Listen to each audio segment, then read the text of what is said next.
Now we're going to start talking about site characteristics. And this can be habitat data and also weather around the site.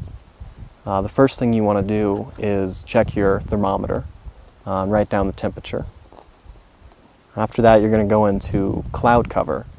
And this is mostly a judgment call and can be very subjective. But don't worry too much about how you're measuring the cloud cover. And we have very general categories. After cloud cover, we have precipitation.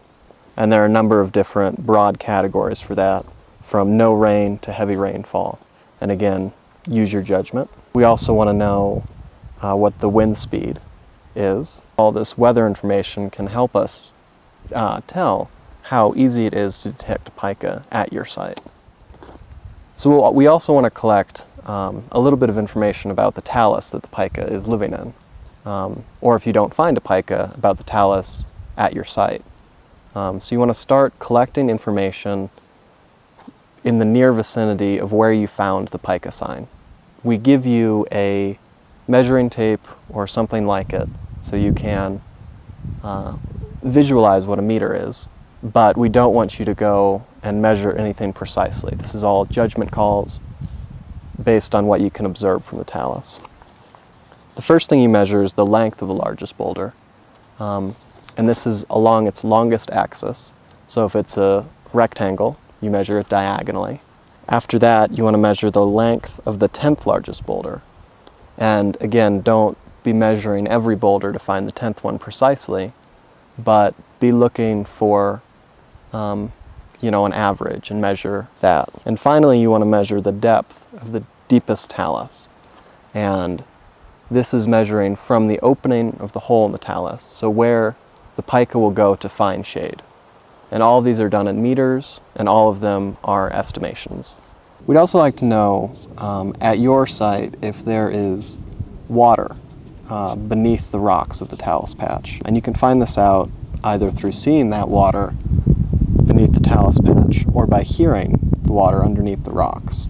Another good way to tell is if there is really saturated soils, so very, very wet soil downslope from the talus patch, or a very concentrated patch of willows immediately downslope from the talus patch. Knowing this is important, and it's also very distinct from a stream going beside the talus patch, or willows just sort of sprinkled around the talus patch. And finally, we'd like to find out how big the talus area is. And this, again, similar to measuring the boulders, this is a very rough estimate, and it's done in meters squared and hectares. So we've provided some other equivalents to those sizes, such as baseball infields or 10 football fields. And again, don't spend too long on this. We just want to know if it's a very small talus patch or if it's an entire hillside. Finally, you want to look for any neighbors that the pika has, specifically if there are marmot present. And if there are marmot present, you want to circle if you saw them or if you heard them. The final thing you want to do before leaving your site is to take photos in the 4 cardinal directions. So from the north, the south, the east, and the west. And we do this to document vegetation. So make sure that your photo is emphasizing the vegetation rather than, say, the sky or the person you're taking a photo of. And have your partner, who's also out with you collecting pika data, holding the north, south, east, or west cardstock card in the photo. And these can be uploaded to the website.